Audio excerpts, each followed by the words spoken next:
Hello, Hi, David. how is everyone doing? Hi, everyone.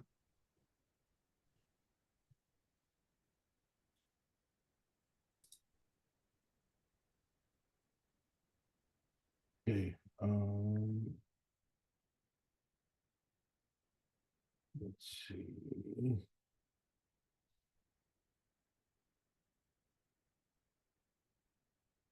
Okay.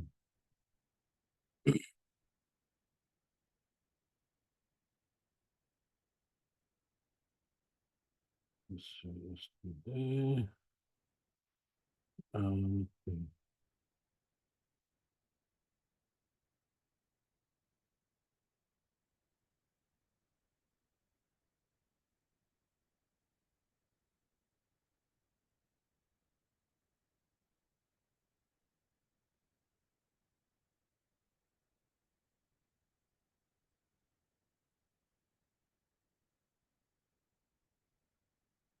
Okay.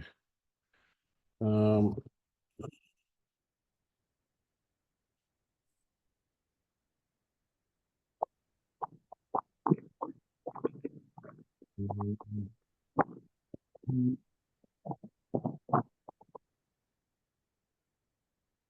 okay.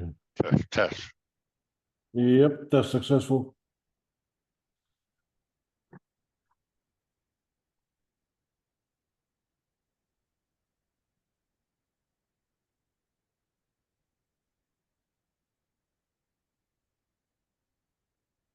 Okay, Justin, are we waiting for Michael? Do you know if he's gonna join? He should be. Okay, let's give him a minute then to join. So, still while waiting for him. So last time we talked about JEP30 for HBM and UCAE. I think Michael mentioned that you guys may have something. Is my understanding correct? Yes, yeah. Should be the package data for the UCIe and HBM. Okay, perfect. Okay, let's give Michael a minute. If not, are you ready to start without him?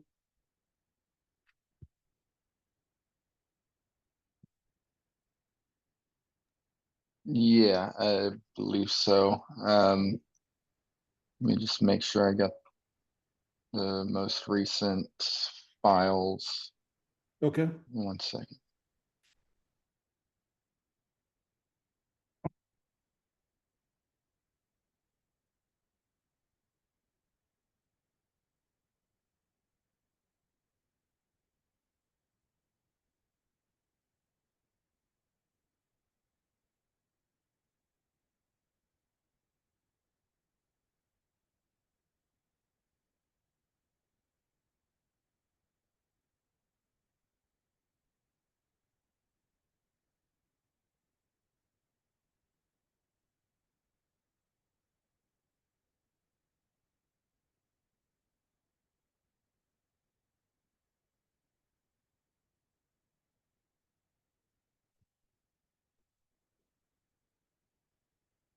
Okay. Let's get started. When Michael joins, he'll catch up. Do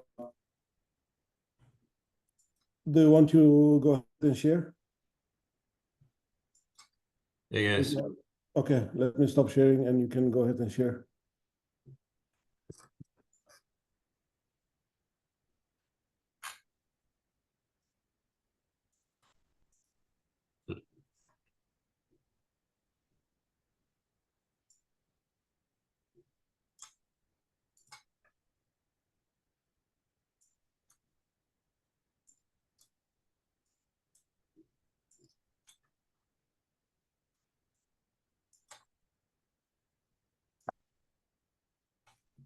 Hello.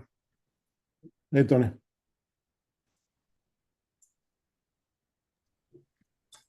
Okay.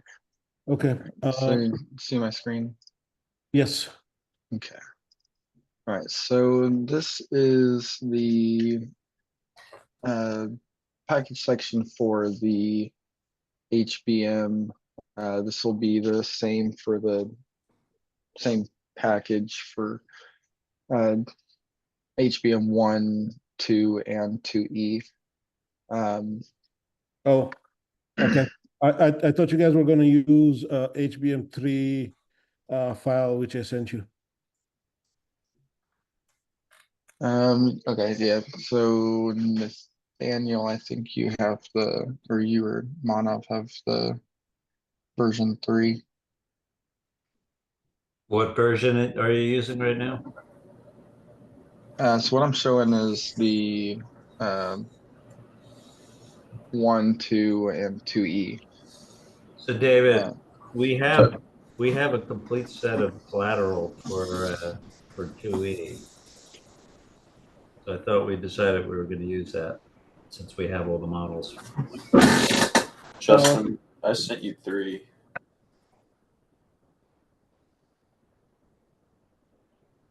What's that? Justin, you should have the HBM3 one. oh yeah, I see it now. I'm talking about the models, functional models, GDS. We have all the deliverables for the micro memories for 2E.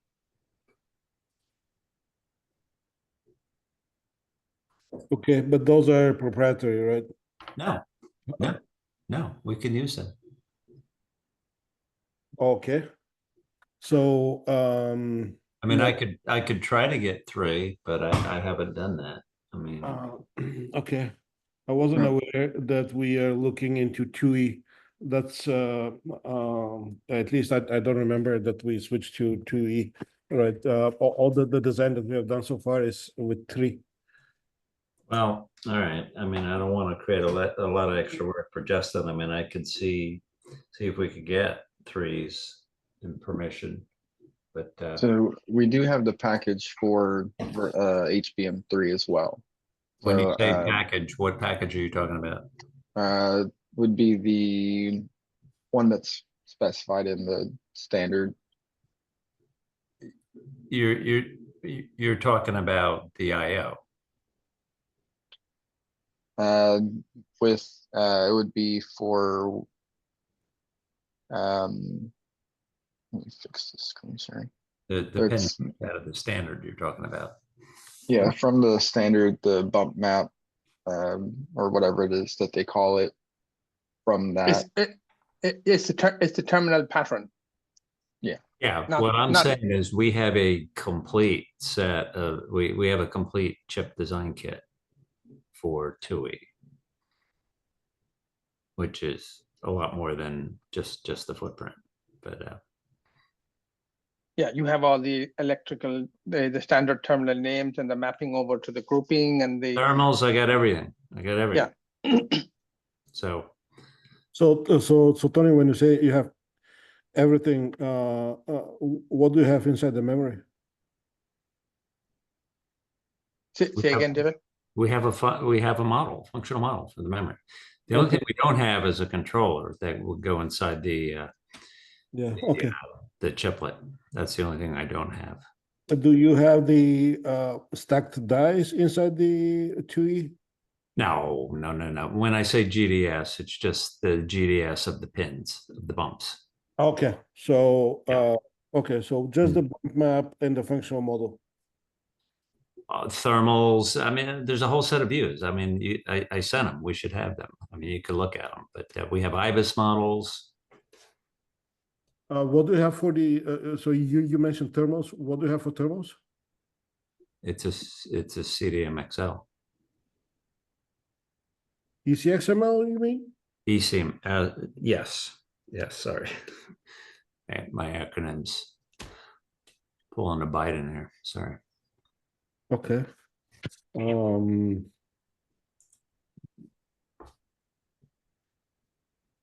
And these are freely available to anybody? Yep, I can reconfirm that, but Okay.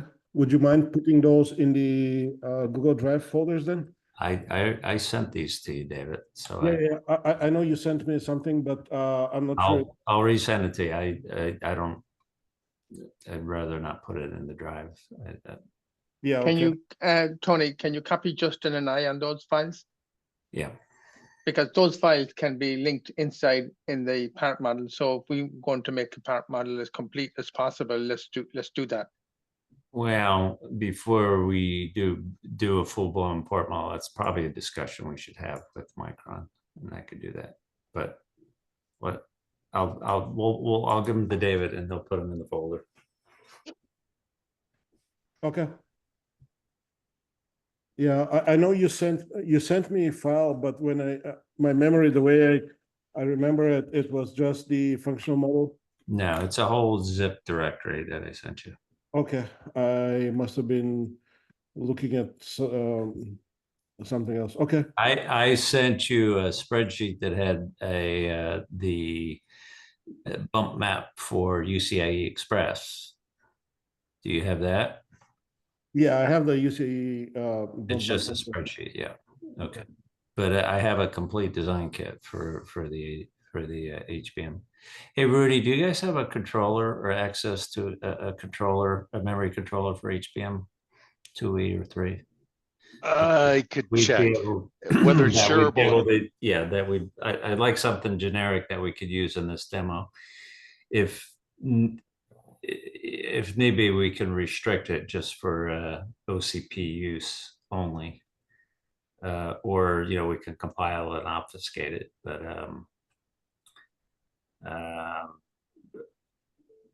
I mean, for the demo, are you planning to actually implement all those chips, or are you just planning to, like you said, have these IRIS models to show that we can connect to that pinout well, the and IBIS, functionally achieve that? you know, ultimately, I would like to do some simulations, Okay. you know, down the road, but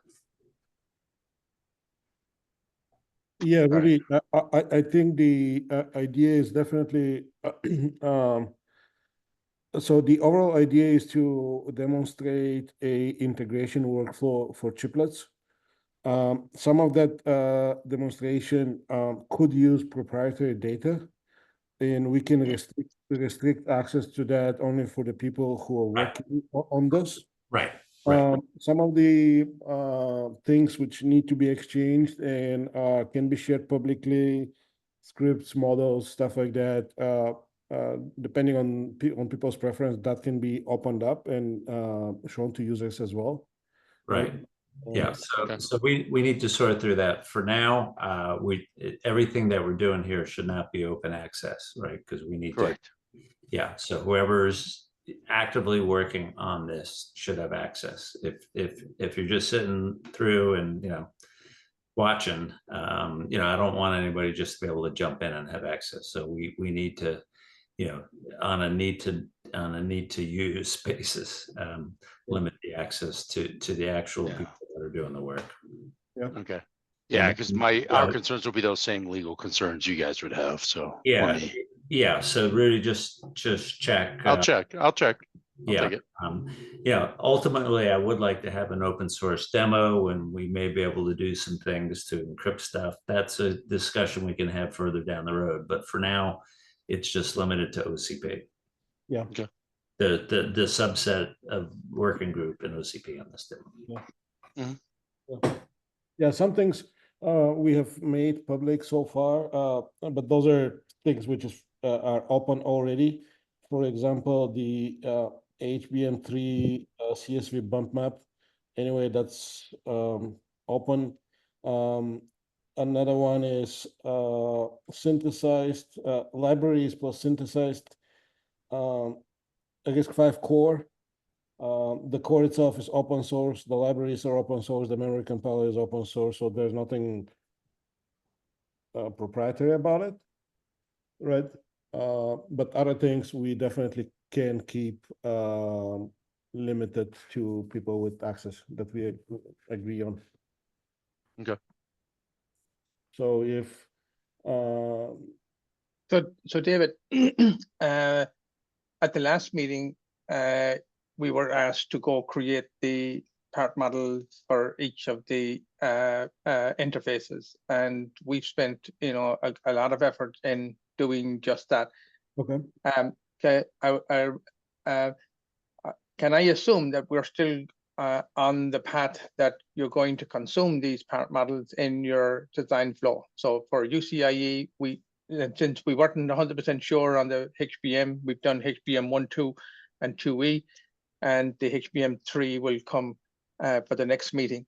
BOW was also done, but I believe Tony said that's getting dropped. So what we want to do is at least go through the UCIe one, and because that's the easiest and the most familiar one to deal with, and show you what it is that we've done, and for you guys to tell us if we have missed something. Okay. Yeah, So- let's do sounds good. Let's do that. And your question was, yes, these will be consumed in the flow.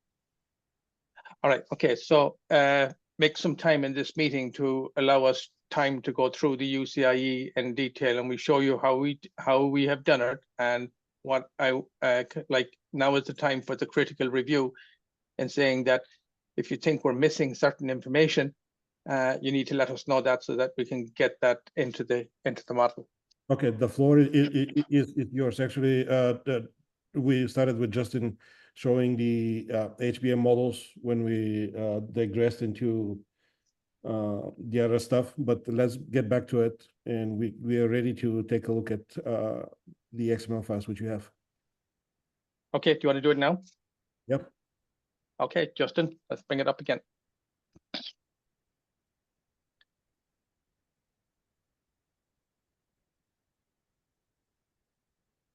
Justin, can you hear us? Yeah, sorry, I was trying to get it pulled up. All right.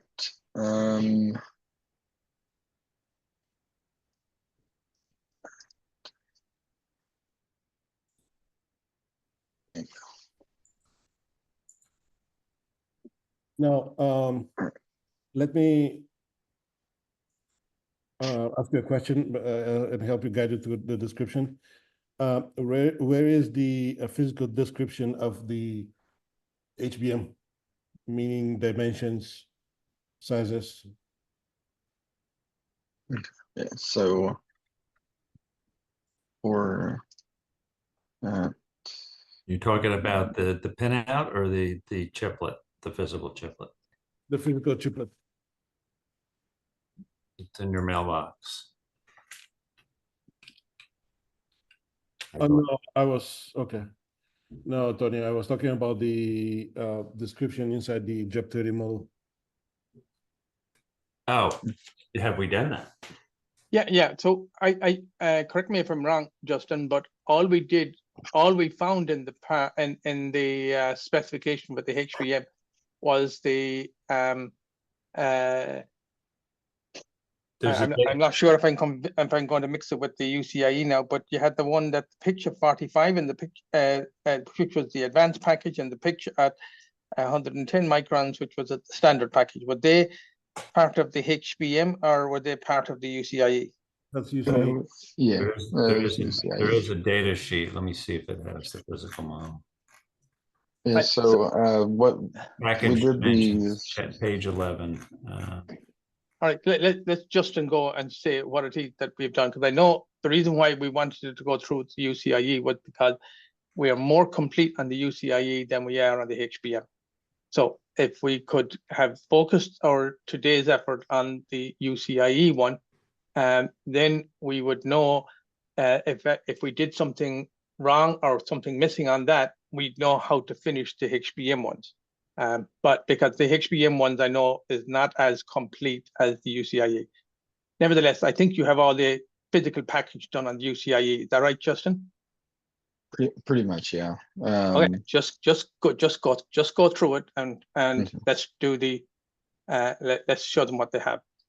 Okay. Yeah, so for the UCIe, in the standard, it doesn't have much description of what the package would look like, except with, Well, it's not. It's a piece of IP. It goes in a chiplet. Yes, that's what he's trying to say, Tony. So let give him time. Let him walk through it. yeah. So there is reference to some reference pitches for the bump map that they have. And then those pitches are also used for whenever they're defining certain specifications that require the pitch between the balls. So we'd used the pitch of 45 which was defined in the standard. And using that, we have a terminal position at the bottom, full matrix, with a couple of terminal patterns. So this was to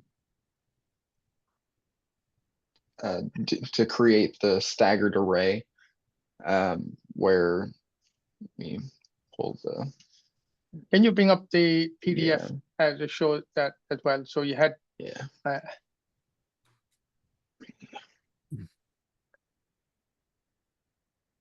Yes, we have the staggered array here on the right side. So the first terminal pattern being the I can't think of the right term for it, but the primary, I guess, if you will, pattern of the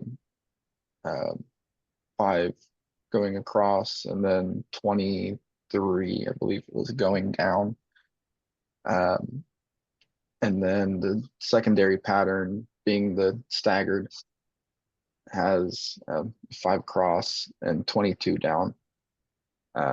And those each have pitches of 45 in the X direction and Y direction. And then to join those 2 patterns together, we created a pattern group, and we took the terminal pattern ID 1. So from terminal pattern ID 1 to terminal pattern ID 2, there was an offset of 22.5 in the X, and same for in the Y, to give that stagger. All right, stop there for a minute. I want to make some comments. So just open up terminal pattern 2.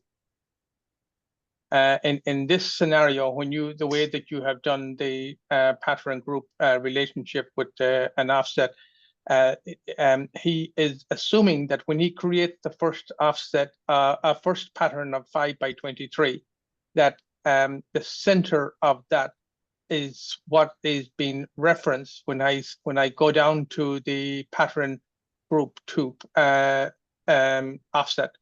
So he's offsetting the center of terminal pattern ID 1 to the center of terminal pattern ID 2. That's why he takes the 22.5 in the X, and it should have been just in the X direction, but not in the Y direction. Because you have, the reason why is because in Y is 1 less than in terminal pattern 2 than in terminal pattern 1. So if you move down a bit, what's missing there, the Y should be 0.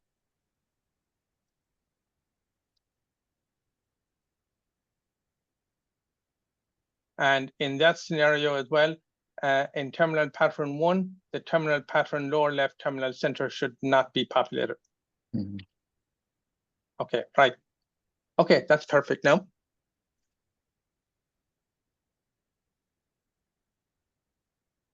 So let's go on to the next section.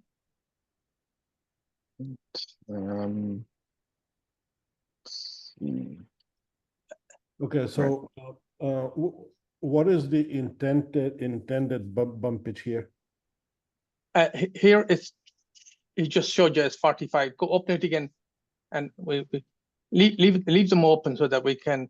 So you have the where you see the dx and the dy, that is the distance between the center of one bump and to the center of the next bump in the x direction for that specific terminal group. So in this scenario, the first terminal group he's created is 5 by 23. So you take the first column, third, fifth, seventh, and ninth columns, right? That's the pattern that he's creating with terminal pattern ID 1. Then the second pattern he's taken is the second, fourth, sixth, eighth, and 10th, right? And that's the pattern that's defined in terminal pattern ID 2. In each of those cases, the bump pitch is 45. Now, is that correct or is that incorrect? Where do you think the pitch is? Is the pitch between column 1 and column 2 in the X direction, or is it between column 1 and column 3? The pitch is bump to bump. Yeah, bump to bump in what direction? In any direction within the entire combined pattern.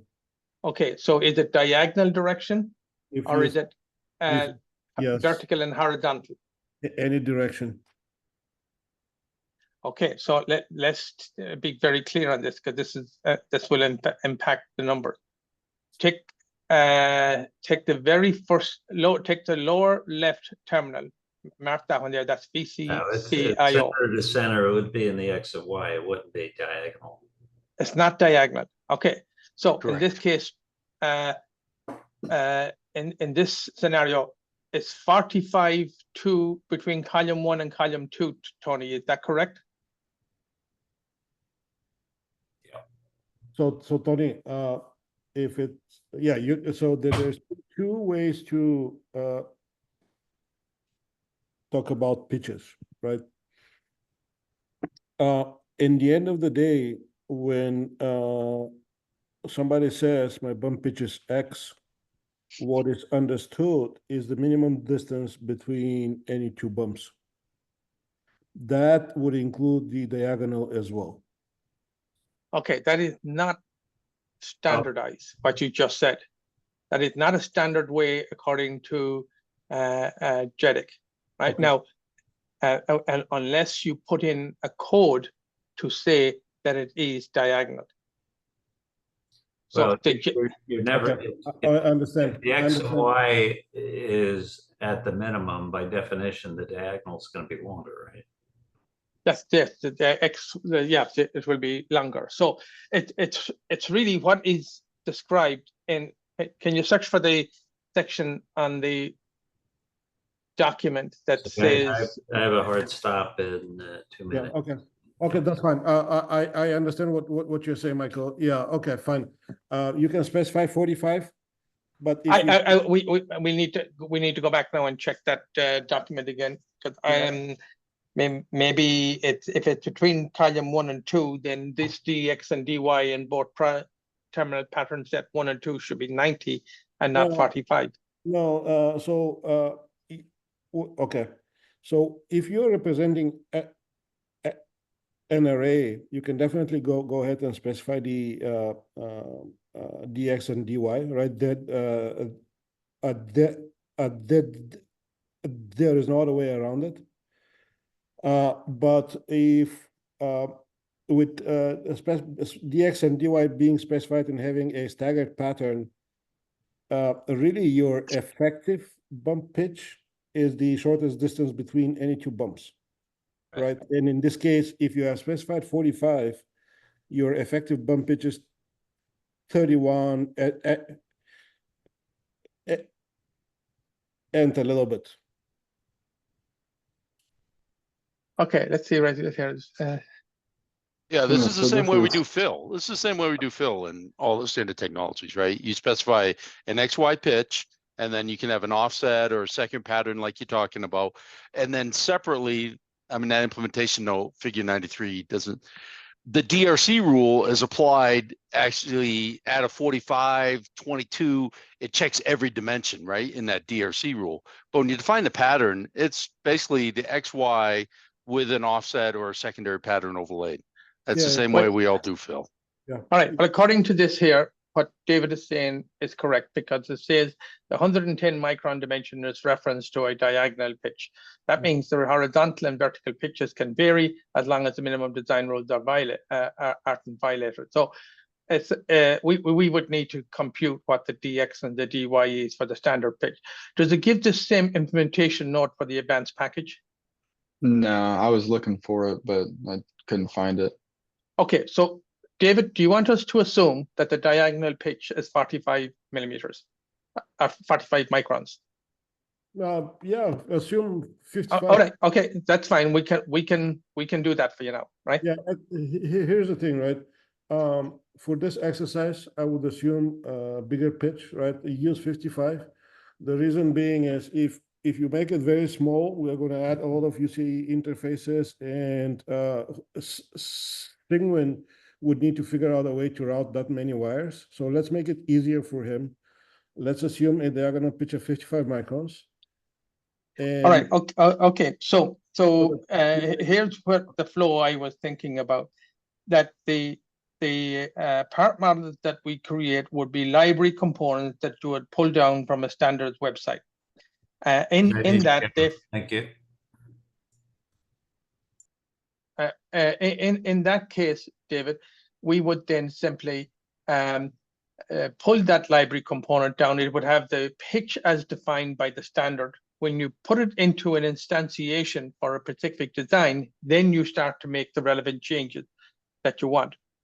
So, because what you cannot pull down from a standards body is a standard that's configured to a unique pitch for your design. Because how will the standards body be able to hold all of those? yeah, that's right. Yeah, understood.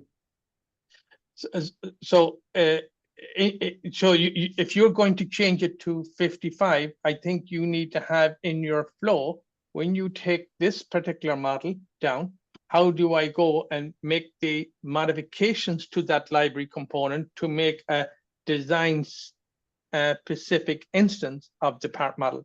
Yeah, okay, so we are not going to do that, right? This is a physical IP. It's done, and the end user cannot go ahead and modify any of the pitches or any of the layout or anything like that, right? So all right, so it's frozen. It's not editable. All I was saying is, let's assume that we have a fictitious vendor that gives us at 55 micron bump pitch. all right, okay, so we will give you then a design instance version of the part model. Yeah. Okay. All right, so we'll change that. So in that case, Justin, those DX and DYs need to be modified to the they represent diagonal pitches of a 55. Mhm. Okay. Yeah. Just have to All right. do See, some, again, looking at that, calculation. the way we do fill, I would propose that you leave them like this, and I'm fine being overruled. You leave them like this at 45, but then maybe you have a calculated perimeter there, which is the effective angular distance. Because who's to say it's 45 today, 33 tomorrow, 22.5 degrees? You know what I mean? Again, that's why I like doing it on the X and Y with the offset.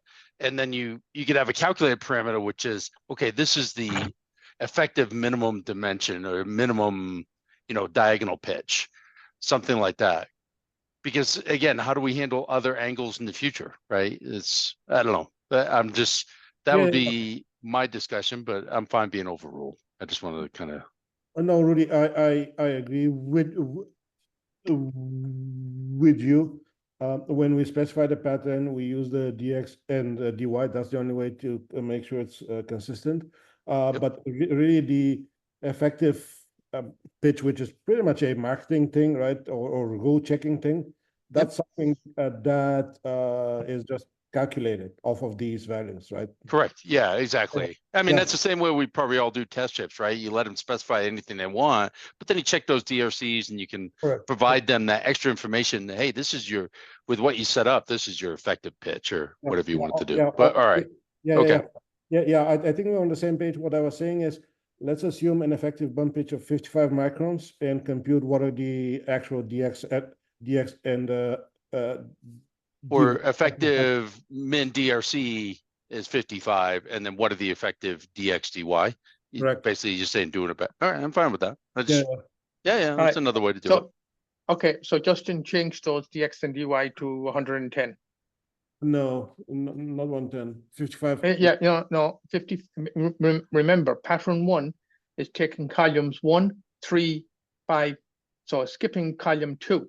So you said there that the effective pitch is between the first column and the second column, between the second column and the third column. So pattern 1 is only choosing columns 1, 3, 5, and 7, and 9. It's not Pattern good. 2 is choosing columns 2, 4, 6, 8, and 10. Okay, So okay. they're interleaved. Why don't you guys do the math offline? It's not 110. It's because it's a triangle and you need to calculate how much it is, right? But Rudy just said, I'm confused now. Rudy just said leave it in the X and the Y. No, he didn't say that. Okay, so What we tell said. me. Okay, let me clarify what we want. We want an effective bump to bump distance of 55 micron. Right. In the X, in the Y, in the diagonal. You have to specify. Okay, can I finish, please? So if you look at the UCA spec that you were showing, we want, instead of that bump pitch to be 110, we want to be 55 micron. And that is minimum distance bump to bump in any direction. So out of that, right, you need to consider when you lay out the bump map and you look at the minimum distance, you'll see that it's actually the distance between the first pattern and the second pattern, and it's a triangle, and you need to calculate, okay, that triangle, what is the base? And if you're specifying it within a single pattern, which is skipping one column over, what is that pitch? Yeah, that piece we can do. Right. So, that's yeah, that's why I was saying it's not just double the 55, it's the base of a triangle with it's the triangle. So you're assuming that it's the center to center of okay, I got that. Okay, all right. Okay, let's move on. We spent too much time on the pitch. Okay, yeah, okay. Which is basically the discussion about pitches that we had. It's entirely normal and happens everywhere. All right. Anytime two people talk about pitches, everybody has to clarify what do they mean, right? Horizontal and vertical, or diagonal pitch, and that, right? So just a number is usually maybe misleading. So the discussion we had is exactly what's happening everywhere. Okay. All right. So relationship to active zone, Justin. Let's move on to the next piece. Yeah, so that was not filled in. That was the other option of how we were going to define it, but didn't end up doing it like that. All right. Okay. So that actually should be taken out. Okay. All right. Then there wasn't any, obviously, other real physical data. The terminal numbering pattern. Okay, okay, let's finish with the physical data. Then we need to figure out the pad definition, right? You have the terminals, but we need to figure out how do we define the pad shape, the shape of the pad. Say we decide to go with octagons with some dimensions. Where do we get that? Where do we get the data, the specification of that? I can give you a number. Okay. Are you going to email that to Justin and I? Yes. All right. So I'm assuming it's circular pads, and you're going to give it a diameter. Do you prefer circular or octagon? I can do it any way you want. Okay. I'll send you the data. You can have a regular polygon of any number of sides that you want, or you can have a circular, you can rounded rectangle, oval. Yeah, you pick any shape you want. Okay. All right. After that, I'm assuming you don't want any terminal numbering because you'll only do the terminal numbering after you have loaded it all the UCIe into your final design. Mhm. Correct. There will not be terminal numbers. There need to be net names on each terminal. All right. Okay. So the electrical section will have the list of net names. Okay. Yeah, I don't think that this has net names You have unless, all the standard terminal net names. Go on. Go back here into the Okay. function. UCIe bands. Okay, let's walk through all of this from the top. So we have electrical parameters. Mhm. We have the terminal details.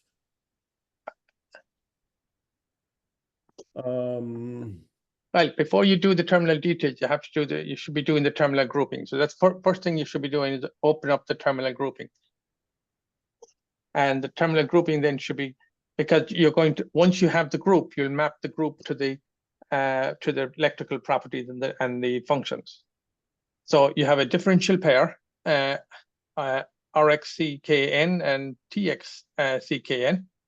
That makes one differential pair that has the RxCX, right? So now what you do is you can map that to the properties, right? You also have logical groups, which makes up the Rx data and the TX data. Mhm. Now, if you expand those, you should see the full list of the standard terminal names. Mhm. Yeah, so you have all the standard terminal names that belongs to the category Rx data is listed there. Okay. Right, now go to the Quick question. properties. Quick question. Do you have the sideband and the redundant names in there? What's the side? What you call sidebands? Are they the optional terminals? No, they're not optional. They're just sideband. There's two of them. There's a sideband clock, there's sideband data, and there is redundant pins. Right. So- Are they part of? Would they be grouped with other terminals? Are they just standalone terminals? It sounds like they're just standalone terminals.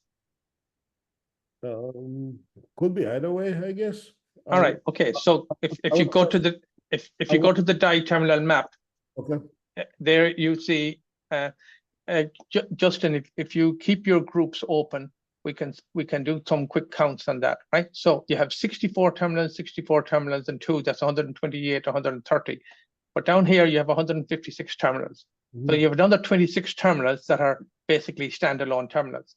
The only piece that he's showing you on the top there were which terminals out of that set of 156 belong to a logical group that you can define.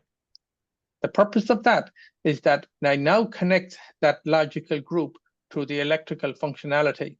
And so by connecting the electrical specification to the group, it applies to all the terminals in that group. So therefore, I only have to do one connection instead of 64 connections. If they are separate electrical connections that are necessary for the clock, then that will be identified as a singular terminal mapped to that electrical specification. But all the terminals that you are showing should be in this one list of 156. Okay. Does that make sense? Yeah. All right. So now stroll up there a bit more. Now that we have the groupings done. Just to understand the referencing here, really it's the standard terminal name from the terminal map is being referenced from the terminal grouping. It's not the other way around. The terminal map is the master, right? It comes from the function group array. Inside in the function group array, you have a list of all the terminals that are applicable to the standard as defined by the standard, Okay. right? And then So- the grouping will be referencing those. Yeah, the grouping then is referenced from the terminal mapping. So then one terminal could belong to two groups. Is that allowed? Yes,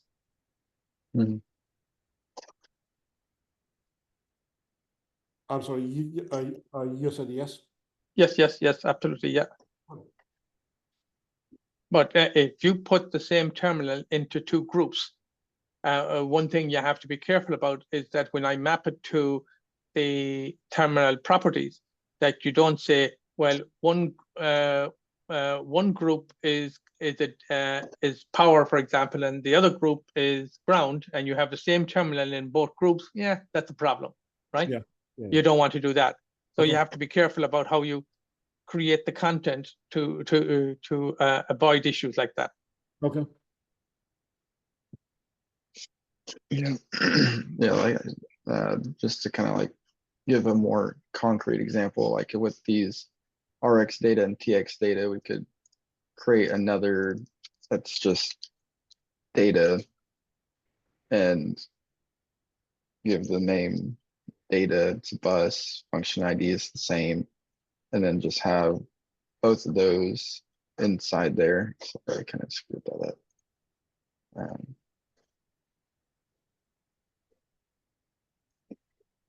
So then there's 128 that contains all of the RX data and all of the TX data.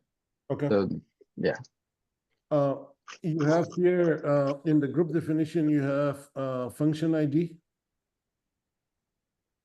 yeah. So that's reference to the function group, where it has the standard terminal name assignment with all the standard terminal names. Remember, under the function array, we list out all the different interfaces and discrete type of electronics that you can have in a schema. So you have resistors, op-amps, logic circuitry, memories, then a bunch of interfaces. You have several hundreds of interfaces there.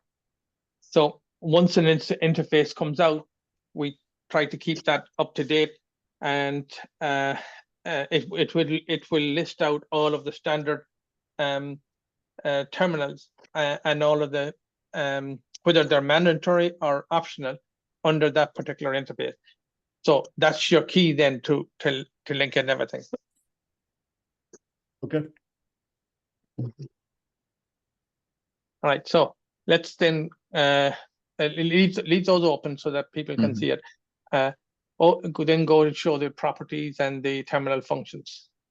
Yeah, so the various properties would be digital, and there's another one specified for input, another for output, one for a DC load for power, and then one for ground. And then we have the functions. So there's a clock function, data, and enable. And then these all get tied together with the different standard terminal names or differential pairs or logical groups through the electrical map. So first we have the RX data logical group, and that's assigned the property ID 1 and 2. The property ID 1 and 2 is digital and input. And then the function ID 2, which is the data. And then we have effectively the same thing for the TX data, where it's property ID 1 and 3, where property ID 3 was output. A quick question. Mhm. Going back to the properties, are these columns predefined? Are they predefined? They're defined according to the standard. Okay. Is it, actually, this is a question for everybody. Is it correct to define the differential clock as digital?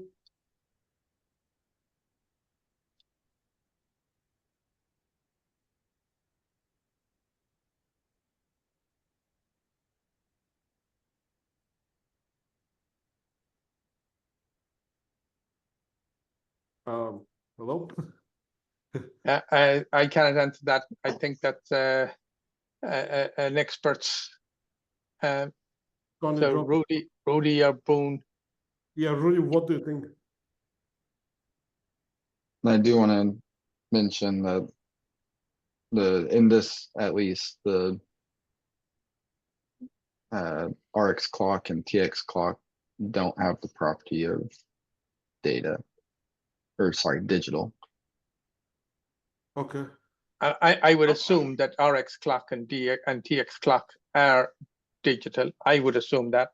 But Well, let's go I'm back to okay the, with, as long as we just keep it consistent with the digital. You know what I mean? I'm okay either way. Because, I mean, we do differential digital. I'm sure everybody does, right? Yeah. It's just another type of digital versus so the traditional Rudy, single-ended. if you have a data bus, a differential data bus, where you have 15 positive, 16 positive pins and 16 negative pins, Yeah. are they all considered digital? Again, when you set up timing for those, yeah. Yeah. Each one Okay. of those is digital. Yeah, that's why I'm okay with it being digital. Yeah, okay. Just right. as long as we're consistent on how we ID it as differential versus single-ended. But yeah, no problem. Okay.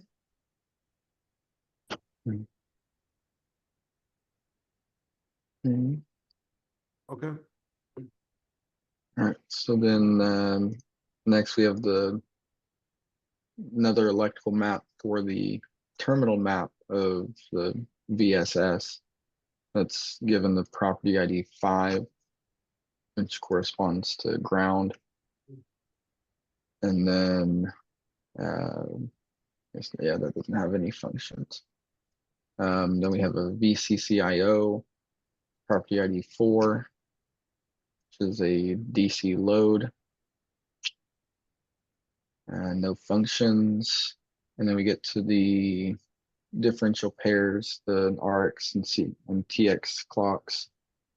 We have property ID 1 with function ID 1, or sorry, property ID 2 with function ID 1. The property ID 2 is input, and then function ID 1 is clock. And then property ID 3 for the transmit clock is output with the function clock. And then we have the RX and TX BLD. So those are going to have the input and output properties, with the terminal function 3 being the enable. Okay. Do you have the definition for the forwarded power? VCC forward? I think it's VCCIO forward. How have you modeled that? Repeat that again, David. David, VCCIO forward, FWD. I don't recognize that one. So, no, I'm not familiar with that one. So what is that? Let's see if I can give me a moment. Let me see. Let's see if I can find the specification. Universal. What was it? While he's doing that, Justin, by the way, did you? Do you have the spec up? UCE spec up. It will help. Yeah. I was trying to find the. Can you pull up the bump map, the advanced package bump map?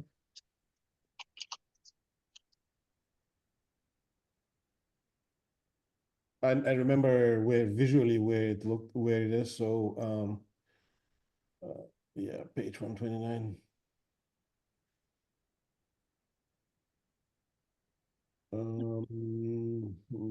There is. Where's the? Which side? Which Okay, side is the beach sorry. front?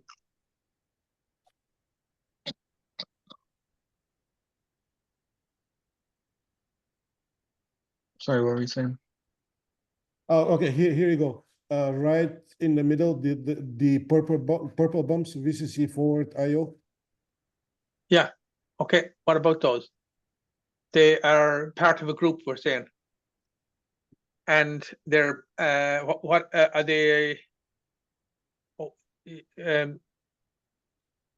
we need to capture those. Find out the spec of those, right? Yeah. Okay, right. That's two. Three things we have to fix on that now. It is, I guess, possibly worth mentioning that the only place in the standard that those are mentioned is in this bump map. Okay. So Yeah. we can put it into a group, but we won't have it mapped to any properties unless you tell us what type of properties it should be. These are power, and these are power forwarding, right? So the idea is, right, with these die to dies, if the other die, right, if the other chiplet goes into a sleep mode, how do you wake it up, right? You need to have the IOs on that other chiplet powered up. So the power is provided from the other chiplet. It wakes up the IOs and then starts sending signals, right? Right. So would you consider those as a DC power source, not a load? Yes. This should be DC power source. Yes. So DC power source. Yes. Okay, we got that one. We also have the CLKs can be digital. All right, that's two things. Okay, let's go back. Let's continue on. Are we anything else that we have to cover? You've done all the functions and you've done all the properties, right? Yeah. And you've done all the mapping. Okay, so we'll make those fixes for you, David. Yeah. At Okay. that stage, I think we could hand this file over to you and say, right, this one is finished. Okay, so hang on. I wanted to capture. So you mentioned three things that you need to be fixed. One is VC forward IO to be modeled as a DC power source. Yeah. The second one was the clock signals have to be modeled as digital. Clock signals should be digital. And the third one was the first one we spent so long on, the pitch. Yeah, pitch. Actually, and then the last one is so 55 micron effective pitch, right? Yeah, 55 micron effective pitch. And then the other one was the pad shape. Oh yeah, pad. That's right, correct. Okay, I will send you. So I owe you that the dimensions of the pad shape. Yeah. And the shape, dimensions and the shape. Yes. Well, yeah. I mean, I cannot give you shape without the dimensions. Yeah. So the dimensions. Yeah. Okay. Right. Don't forget that if you go with some form of elongated shape that's not completely symmetrical in all directions, you may need to give us a rotation. But I'm assuming you're going to give me a shape that's completely symmetrical in all directions. Of course. Yeah. Pads. Well, you'll be surprised, David, depending on. Okay. Let me ask the people on this call. Have you ever seen a GDS with non-symmetrical pads?